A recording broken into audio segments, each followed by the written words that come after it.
I mean, everyone was much poorer, but the rich were still much richer than everyone else. And there's also something in there, you talked about identity, and I've watched this happen on the, what would you call it? Inevitable consequences of pathological thought front.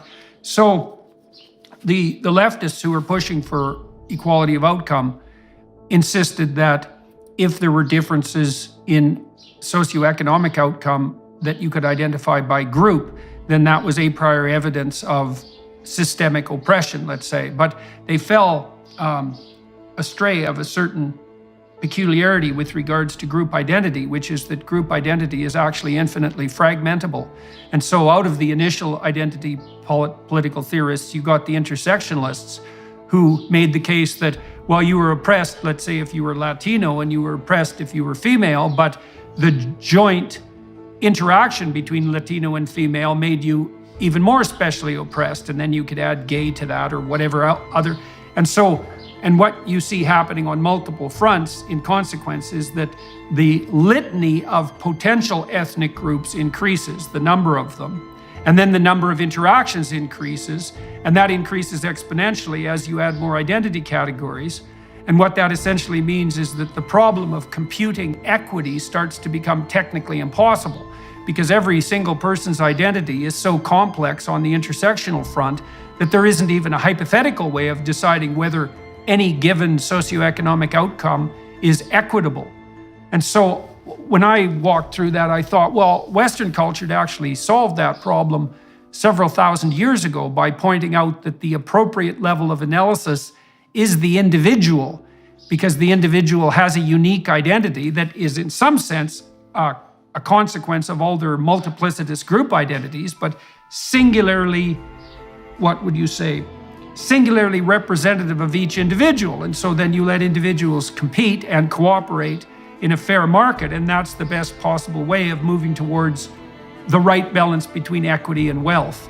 Well, there's a real attraction to a kind of deep narcissism there. And I think I first encountered that probably at Ivy League schools in the US. So I'm a Canadian and not that familiar with the more differentiated class structure in the US. And so when I went down to teach at Harvard, it was an anthropological adventure for me, as well as let's call it a research-oriented adventure and an intellectual adventure.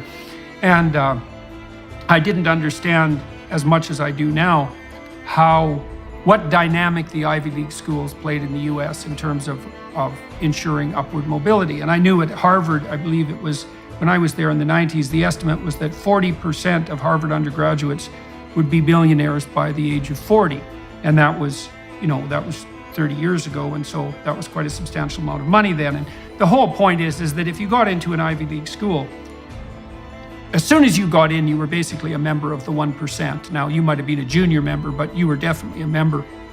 And I thought that was perfectly fine because the Ivy Leagues did a damn fine job of merit-based selection. Now, it wasn't perfect. There were legacy students, for example, and there was a bit of play in the system there, but fundamentally, Harvard and the other Ivy Leagues had transformed themselves from old boys clubs in the 1960s into highly elite intellectual institutions by the 1990s.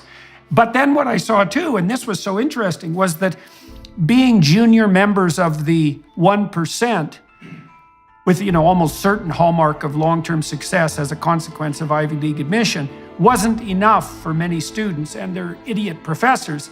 They had to have the label of oppressed working for them too. So you had this strange spectacle, as far as I was concerned, of these unbelievably fortunate Ivy League students who were offered an opportunity that, well, is really unparalleled in human history, not only benefiting as a consequence of being the beneficiaries of this amazing system, but simultaneously claiming the status of the poor and oppressed, and claiming at the same time to be avatars and representatives of that oppressed group. And I thought, Jesus, you guys, like being rich and powerful in junior form isn't enough for you.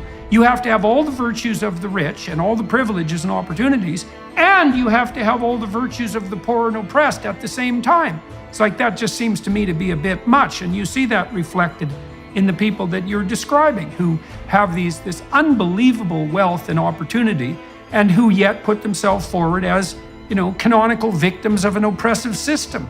So we could let's talk technically for a minute, so that everybody can understand what these selection criteria actually mean. So you could define a meritocratic selection process technically.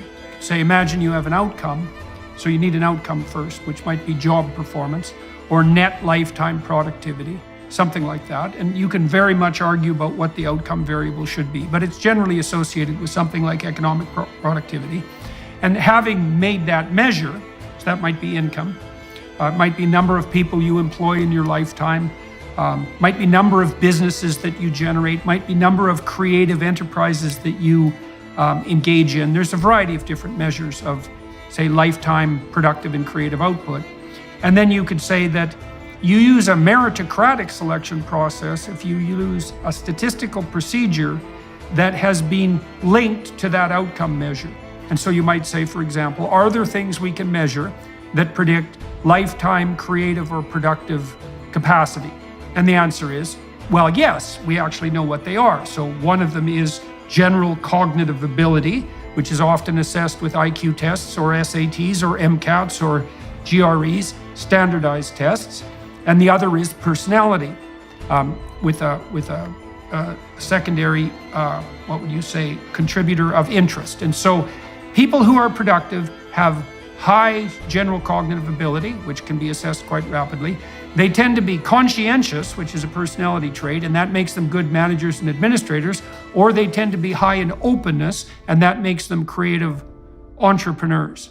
And it also helps to some degree to be somewhat free of negative emotion. And those are basically the category of predictors. On the interest front, you have interest in people versus interest in things. And the interest in things types tend to be more frequently male, and they tend to pursue the science, technology, engineering, and mathematics streams.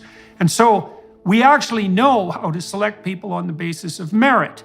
We do general cognitive ability testing and personality and interest, and you can provide a very economically valuable service to each individual and to the state at large by selecting according to those criteria, because you then select people who can benefit most radically from being put with their peers and from education. And the data on this are crystal clear. Now, the alternative, I've talked to people like Adrian Wooldridge about this, and you touch on it as well in your book on citizenship. You might say, well, what's the alternative to meritocracy? And Wooldridge's hypothesis was that in the absence of a technical meritocracy, you reverted to dynasty, so it's aristocratic transmission of status, or nepotism, which you talked about already in relationship to kinship. And so as soon as you abandon the merit principle, you open up the grounds, in all likelihood, to all sorts of corrupt admission processes. And so the universities are going to be wrestling with that. They already are, because one of the ways they discriminate against Asians, which is everyone's loss, right, to not maximize our exploitation of the productive and competent Asians, let's say, the way they discriminate against them is by deeming certain stereotypical Asian personality traits as not appropriate on the personality front. And they do that to gerrymander the admission criteria on the basis of race.